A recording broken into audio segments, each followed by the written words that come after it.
Bismillahirrahmanirrahim. Assalamualaikum warahmatullahi wabarakatuh.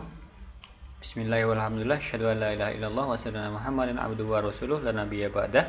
Puji syukur hadirat Allah SWT yang masih memberikan rahmat taufik dan hidayah serta kesehatannya sehingga pada kesempatan pagi hari ini kita masih bisa bertemu, beraktivitas, dan mudah-mudahan Allah senantiasa selalu menjaga kita dan keluarga kita dari pandemi saat ini. Kemudian selawat serta salam kepada baginda besar Muhammad SAW, kepada keluarga, sahabat, kerabat, serta umatnya. Insya Allah kita mendapatkan syafaatnya di yaumil akhir kelak. Amin ya robbal alamin. Selamat pagi ya untuk siswa-siswi kelas 10 IPS baik 2 maupun 3 yang pada pagi hari ini ya atau minggu ini kita akan membahas tentang soal-soal persiapan ya, persiapan penilaian semester. Jadi di sini Bapak sudah menyiapkan ada 50 soal, ya kira-kira gambaran atau mudah-mudahan ada beberapa soal yang kita bahas hari ini ya, itu bermanfaat dan bisa ataupun ada soal-soal yang keluar pada saat penilaian semester. Oke, baik, langsung saja ya. Nah ya, kita bahas, tolong diperhatikan semua. Dari nomor 1, perhatikan konsep berikut. 1 perubahan, 2 ruang, 3 keberlanjutan, 4 waktu, 5 periode. Pertanyaannya, konsep yang mendukung aktivitas manusia dan peristiwa sejarah ditunjukkan oleh nomor. Konsep yang mendukung aktivitas manusia dan peristiwa sejarah itu berkaitan dengan waktu. Ya. Jadi, nomor 1 itu jawaban D. Nomor 2, coba telaah pernyataan di bawah ini. Perubahan penduduk, faktor perubahan alam, penemuan baru, peperangan, dan nomor 5, konflik dalam masyarakat. Pernyataan di atas merupakan faktor pendorong perubahan. Yang ditanyakan, faktor pendorong perubahan dari dalam ditunjukkan oleh nomor berapa tadi?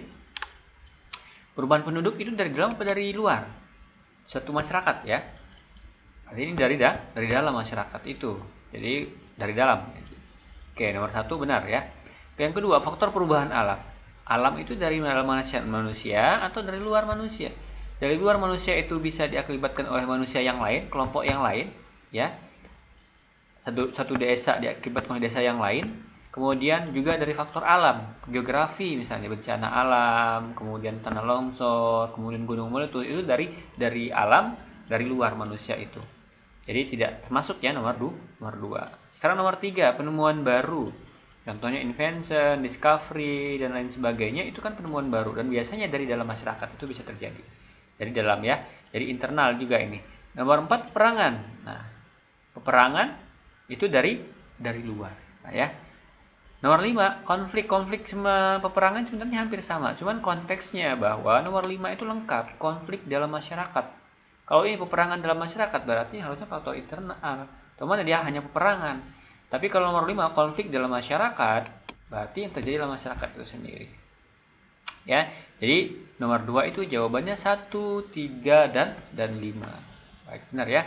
Nah, intinya bahwa kalau kita bicara masalah perubahan sosial, kita ingat saja yang dari luarnya saja. Yang dari luar itu faktor alam, kemudian peperangan. Ya, faktor alam, kemudian peperangan. Itu. Kemudian kita lanjut ke nomor 3. Perhatikan deskripsi berikut. Pada tanggal 17 Agustus 45 sekitar pukul 10, Jalan Pegangsaan Timur nomor 56, Soekarno didampingi Muhammad Hatta membaca naskah proklamasi. Bendera merah putih dikibarkan oleh Suhud dan Latif, Hendra Diningrat. Kemudian acara dilanjutkan oleh sambutan wali kota, Suwiryo, dan pimpinan barisan pelopor Dr. Muwardi. Tanggal 17 Agustus 45 pada deskripsi di atas menunjukkan konsep apa? Yang ditanyakan tanggal 17 itu identik dengan konsep waktu, timingnya ya. Sekarang nomor 4. Perhatikan tabel berikut. Tabelnya ada 2, X123 dan Y123. Nah, unsur yang terdapat pada konsep waktu dalam sejarah. Ini kita lihat konsep waktu. Kita bahas dulu yang X dulu, 1 sampai 3. Periodisasi ini masuk dalam konsep waktu tidak? Periodisasi itu kemarin pembabakan sejarah ya. Berdasarkan masa. Masa di sini berdasarkan permasalahan maksudnya. Gitu ya. Pada waktu Hindu Buddha semua, berarti permasalahan Hindu Buddha semua, kemudian kolonial semua, penjajahan semua, atau masa praksara semua. Gitu ya. Nah, kemudian kita lanjut. Nomor 2, perkembangan. Perkembangan ini berkaitan dengan langsung konsep waktu. Dari sekarang, besok, atau tahun depan berubah, berganti, kan perkembangan. Maka ada kaitannya dengan waktu. Kesinambungan. Kesinambungan ini kan keberlanjutan tadi ya. Dari A ke B, kemudian seterusnya sampai beberapa tahun ke depan, atau dari dulu sampai sekarang masih digunakan. Ini berkesinambungan namanya. Ini berkaitan dengan konsep waktu juga. Jadi X, 2, dan 3 ini masuk ke dalam konsep waktu. Kemudian yang Y kita lihat, pergeseran. Kemudian pengulangan. Dan kepastian. Pergeseran itu sama dengan perkembangan, hampir sejenis. Bergeser berarti ada perbedaan. Dia tempatnya tadi dari A, kemudian berubah ke B, berarti kan bergeser. Ya, benar nggak? Oke, kemudian kalau pengulangan ada ya dalam sejarah, dalam konsep waktunya kan ada. Kalau misalnya pada masa reformasi, kemudian pada demonstrasi Tritura pada saat itu, sehingga runtuhnya Orde Lama, kemudian digantikan Orde Baru, runtuhnya Orde Baru pun itu terjadi adanya tuntutan mahasiswa juga. Itu ya. Berarti ada pengulangan di situ, tapi konsep berbeda, objeknya berbeda. Yang dipermasalahkannya ada perbedaan. Nah, jadi dalam sejarah itu ada konsep waktu yang terkait dengan pengulangan. Nah, kalau kepastian gimana? Dalam sejarah kan yang kita pelajari tidak ada istilah kepastian. Kemudian pergeseran ini sebenarnya hampir sama dengan pengulangan. Cuman dalam istilah kata belajar tentang perubahan keberlanjutan tidak ada istilah pergeseran ya. Adanya pengulangan atau perkembangan. Pergeseran dari A ke B, maka terjadi perkembangan itu namanya. Jadi nomor 4 itu jawabannya adalah 2X2 dan 3 sama Y2. Jadi jawabannya C ya. Oke, kita lanjut. Nomor 5. Waktu memiliki peranan penting dalam peristiwa sejarah karena manusia hidup dalam dimensi waktu. Waktu merupakan kapan peristiwa itu terjadi. Para ahli sejarah kemudian membedakan peristiwa sejarah dalam kelompok waktu, yaitu nomor 5. Para ahli sejarah membedakan peristiwa sejarah dalam kelompok waktu. Jadi yang dibedakan itu peristiwanya, peristiwa dalam sejarah itu dibagi dalam waktunya. Ya. Jadi jawabannya yang E, kronologi dan periodisasi, urutan waktunya sama masa peristiwa berdasarkan kurun waktunya. Nah, kalau ini rentangnya ya, timingnya. Jadi jawabannya nomor 5 itu E. Sekarang nomor 6. Konsep ruang dalam sejarah berkaitan dengan aspek geografi atau tempat terjadinya peristiwa. Manfaat keberadaan unsur ruang dalam sejarah adalah unsur ruang, tempat, mempermudah memahami suatu peristiwa sejarah, gitu ya. Jadi bagaimana dalam peristiwa sejarah itu merekonstruksi ya peristiwa itu diusahakan seperti mirip dengan peristiwa pada saat terjadinya. Maka perlu ada lokasinya sehingga ketika mendeskripsikan menurut sebuah sejarah disesuaikan dengan bayangan sebuah lokasi itu. Nomor 7. Jatuhnya pemerintahan Presiden Soekarno dan Soeharto sama-sama diwarnai oleh aksi demonstrasi mahasiswa. Dari pernyataan tersebut dapat disimpulkan bahwa tadi sudah Bapak jelaskan ya, sedikit. Jadi nomor 7 itu apa? Sejarah dapat berulang pada pola yang sama tapi kurun waktu yang berbeda, objeknya berbeda, tokohnya berbeda. Gitu ya. Jadi nomor 7 itu yang paling benar adalah B. Kita lanjut. 8. Salah satu faktor internal penyebab perubahan adalah revolusi dalam masyarakat. Salah satu dampak revolusi dalam kehidupan sosial masyarakat yang terjadi pasca proklamasi kemerdekaan Indonesia pada tanggal 17 Agustus 1945 adalah yang ditanyakan. Dampak dalam kehidupan sosial masyarakat yang terjadi pasca proklamasi kemerdekaan Indonesia adalah dampak revolusi dalam kehidupan sosial. Ya, dampak revolusi dalam kehidupan sosial pada tanggal 17 Agustus 1945 itu apa?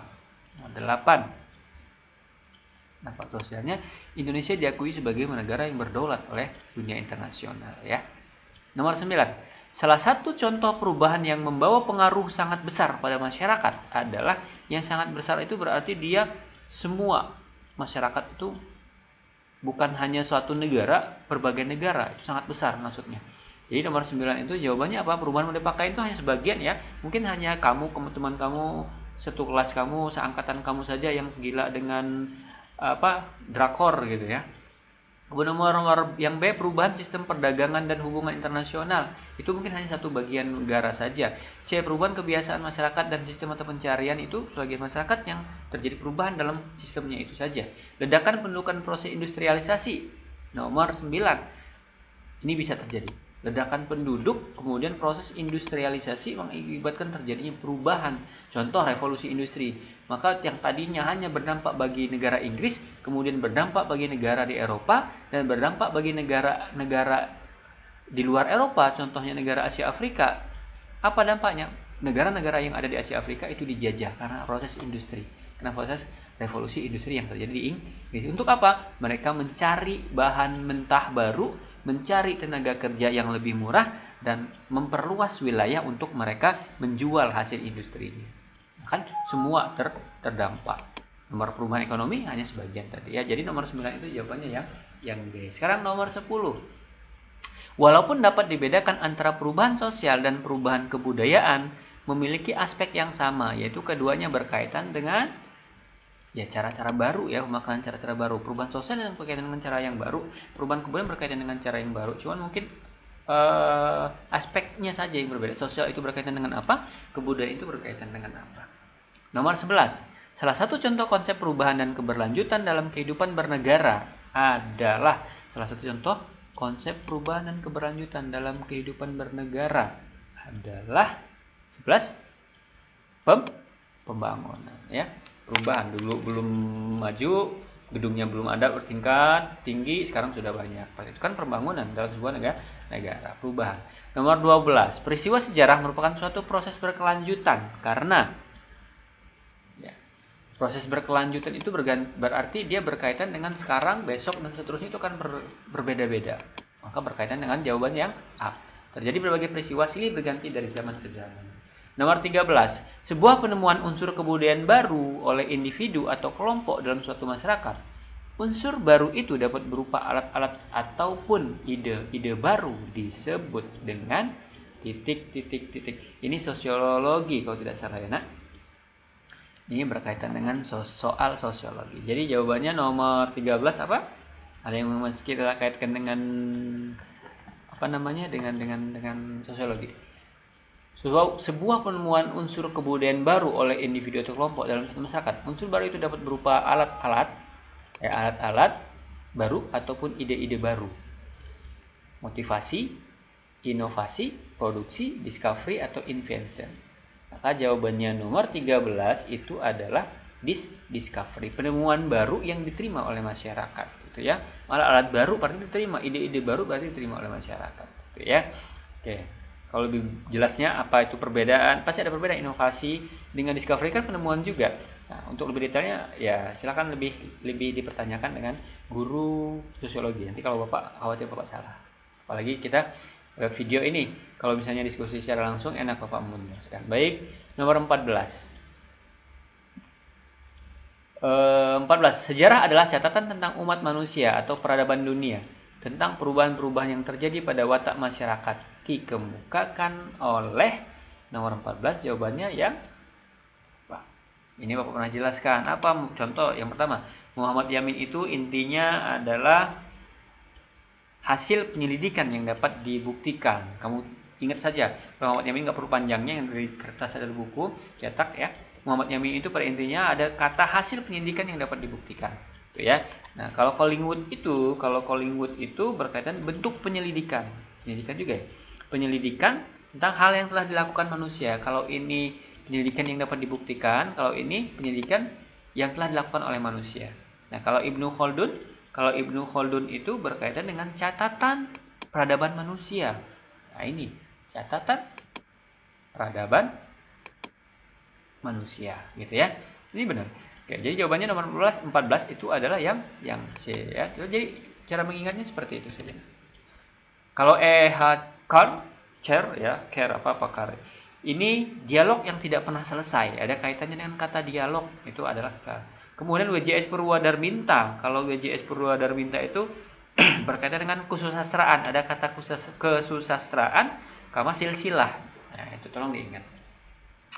Oke, nomor 15. Pada masa pemerintahan Orde Baru, bangsa Indonesia pernah memiliki repelita. Peristiwa ini menunjukkan adanya perubahan. Apa realita? Pada masa Orde Baru itu ada yang namanya program kebijakan ekonomi pembangunan yang disebut dengan realita, kepanjangan dari rencana pembangunan 5 tahun. Berarti dia terprogram. Nah ya, peristiwa ini menunjukkan adanya perubahan apa? Nomor 15. Ya, terprogram tadi terencana ya. Jadi jawabannya nomor 15 itu C. Sekarang nomor 16. Penarikan pajak di daerah-daerah kekuasaan yang dilakukan pada zaman penjajahan Belanda masih diteruskan Indonesia sampai sekarang. Hal ini menunjukkan adanya apa? Jadi penarikan pajak ya atau sistem yang lain atau kebiasaan yang lain yang dari dulu penjajah ada sampai sekarang masih dilestarikan, masih digunakan. Itu dalam perubahan dan keberlanjutan masuk ke dalam kategori apa? Ya, benar ya. Nomor 16 itu adalah keberlanjutan. Ya. Nomor 17. Perhatikan informasi berikut. 1, 2, 4 sampai 5. Berdasarkan informasi di atas, ciri-ciri sejarah sebagai ilmu adalah, kita perlu ingat bahwa sejarah sebagai ilmu kemarin itu empiris ya, berdasarkan pengalaman langsung, berdasarkan observasi langsung, berarti dia langsung turun ke lapangan mencari, mempelajari, memahami objek. Berarti nomor 1, penafsiran ilmu sejarah bersifat objektif dan dapat dibuktikan kebenarannya. Empiris dapat dibuktikan. Teoritis juga harus dibuktikan dengan cara apa? Dengan cara teorinya perlu dipertanyakan. Kemudian objek. Nah, ini objek, punya objek. Jelas ya. Kemudian apalagi? Ciri sejarah sebagai ilmu punya metode ya. Jadi nomor 1 masuk ya. Kemudian sejarah menceritakan peristiwa yang benar-benar terjadi. Karena dia perlu dibuktikan itulah, karena dia punya teori itulah, maka dia peristiwa yang benar terjadi, gitu ya. Kemudian nomor 3, sejarah menceritakan peristiwa-peristiwa pada masa lampau. Benar nggak? Benar ya. Kemudian baik, kita lanjutkan lah ya. Jadi nomor 3, sejarah menceritakan peristiwa pada masa lampau, ya benar ya, berkaitan dengan masa lampau kini akan datang.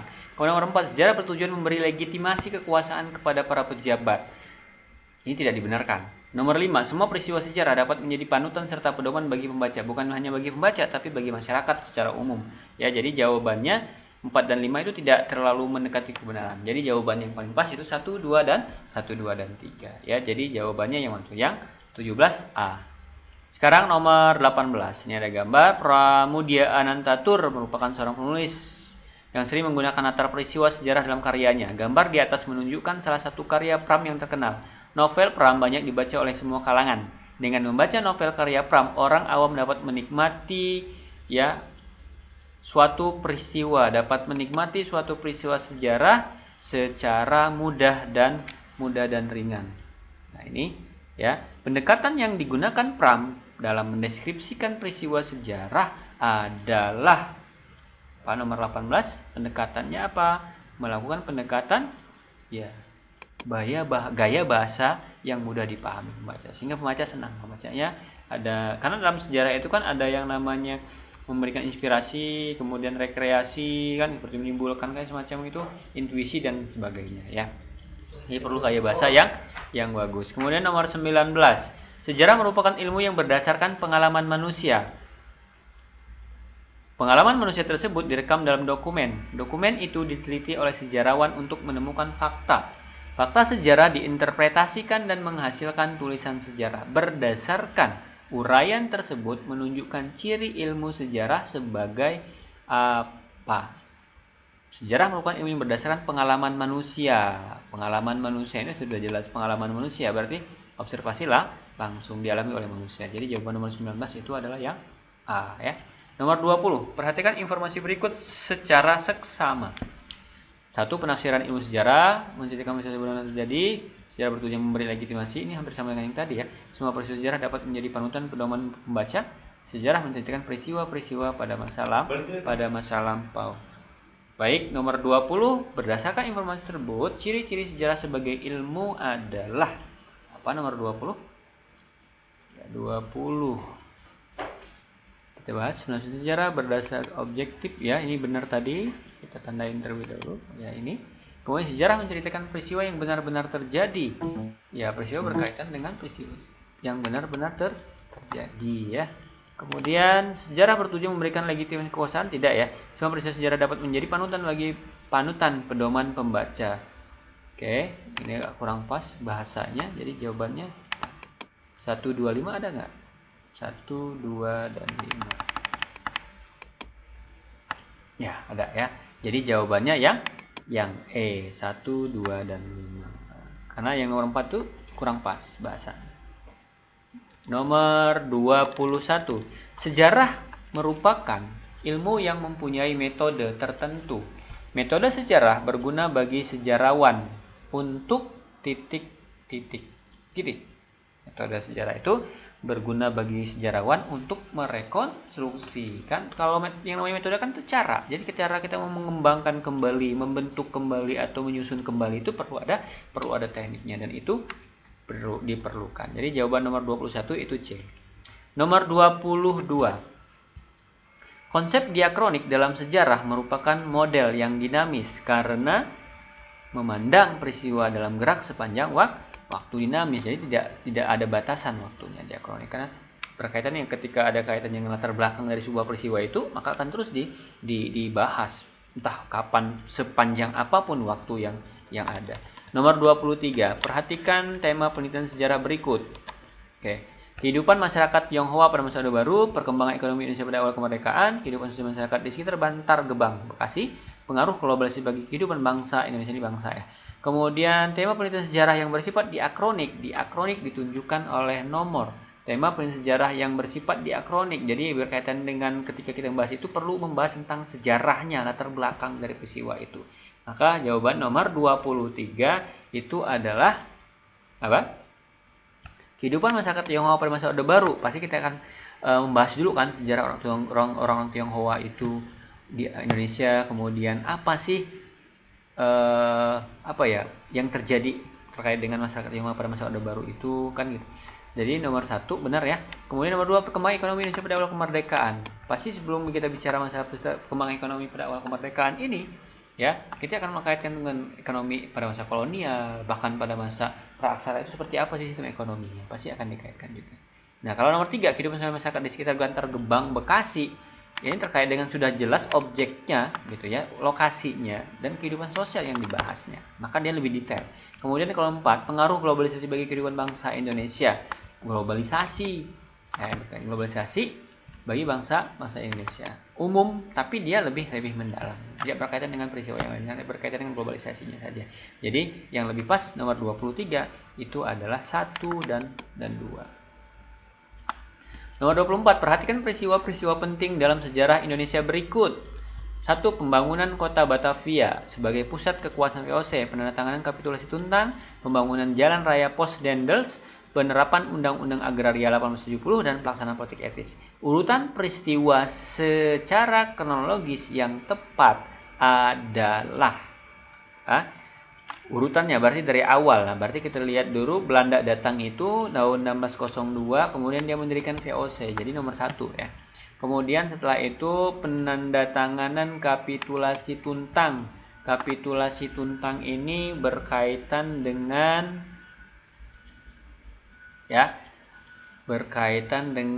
Inggris dengan Belanda, perjanjian antara Inggris dengan Belanda. Ya, berarti Belanda masuk. Nomor 3 pembangunan jalan raya Pos-Dendels ini usaha Dendels untuk mempertahankan ya Pulau Jawa dari serangan Inggris. Berarti sebelum Inggris masuk. Berarti nomor 3 dulu ya. Jadi 1 dan 3. Berarti 1, 3 ya. Kemudian penerapan Undang-Undang Agraria. Undang-Undang Agraria ini setelah Inggris kemudian kan nanti kapitulasi Tuntang, kemudian Inggris menjajah Indonesia, setelah itu kembali ke Belanda lagi, kemudian pada masa kembali ke Belanda lagi itulah diterapkan penerapan Undang-Undang Agraria. Maka jawaban 1, 3, kemudian 2, 4 dan terakhir 5. 1, 3, 2, 4 dan 5. Karena nggak ada jawabannya, maka di sini Bapak kasih ya jawabannya. Ya, jadi jawabannya yang kita buang aja sebenarnya 1 ya, itu yang jelas. Nomor 25 sekarang. Perhatikan 2 aspek berikut. Menjelaskan sebuah peristiwa sejarah dengan mengerangkaikan hubungan sebab akibat. Garis bawahi sebab akibat. Terbagi menjadi 2 jenis, yaitu analisis monokausal dan multikausal. Monokausal dan multikausal. Dua aspek di atas menunjukkan pola pikir sejarah berdasarkan konsep. Karena di sini ada tekannya monokausal dan multikausal, maka bukan diakronik ya, Nak ya. Ya, tapi dia kausalitas. Lebih dikaitkan dengan kausalitasnya, ya. Tapi kalau tidak ada monokausal dan multikausalnya, maka dia cara berpikirnya, karena ini konsepnya yang ditanyakan. Nomor 26. 3 dimensi penting yang melandasi konsep periodisasi dalam ilmu sejarah terdapat pada pilihan 26 apa? Ini ya, temporal, spasial, dan tematis. Ini agak susah menjelaskannya di sini. Lanjut saja dulu. 27. Konsep sinkronik lebih sering digunakan dalam ilmu sosial karena ini benarnya bukan konsep sinkronik. Benar ya, maaf. Konsep sinkronik lebih sering digunakan dalam ilmu sosial karena nomor 27 tidak mengutamakan dimensi waktu. Karena waktu itu kan diakronik, dan diakronik itu identik dengan ilmu sejarah ya. Kalau dia sinkronik, konsep ruang dan identik dengan ilmu sosial, ekonomi, geografi dan sebagainya. Nomor 28. Ilmu sejarah dan ilmu sosial saling berkaitan. Ilmu sosial tidak dapat dipisahkan dari ilmu sejarah. Karena 28 apa? Ya. Karena ilmu sosial itu sudah menyediakan teori dan konsep yang berguna bagi analisis dalam sejarah. Makanya sejarah perlu ilmu bantu. Salah satunya ilmu bantu, ilmu sosial ya. Nomor 29. Periodisasi dalam ilmu sejarah dilakukan dengan cara. Periodisasi dalam ilmu sejarah dilakukan dengan cara apa? 29. Periodisasi itu pembabakan ya, pengelompokan peristiwa berdasarkan urutan waktu. Nomor 30. Perhatikan wacana berikut. Periode reformasi lahir sebagai jawaban atas tuntutan rakyat terhadap pemerintah Orde Baru. Munculnya krisis multidimensional pada pemerintah Orde Baru di Tenggarai menjadi penyebab munculnya tuntutan reformasi. Selain itu, pelaksanaan demokrasi yang tidak berjalan semestinya semakin menghilangkan kepercayaan terhadap kepemimpinan Orde Baru. Wacana di atas merupakan contoh analisis multikausal, multi sebab akibat. Karena apa? Nomor 30. Ya, mendeskripsikan beberapa penyebab terjadinya sesuatu peristiwa sejarah. Jadi penyebab-penyebabnya itu digabung, dikombinasikan menjadi satu. Oke, baik itu ya Nak ya. Dari soal nomor 1 sampai nomor 30. Mudah-mudahan semakin memahami. Dan nanti kita lanjutkan di video yang berikutnya karena ini terlalu panjang nanti ya. Jadi untuk part pertama ini 1 sampai 30 ya. Kita pending. Ya silakan lanjut ke video yang selanjutnya, video part kedua soal untuk nomor 31 sampai nomor 50.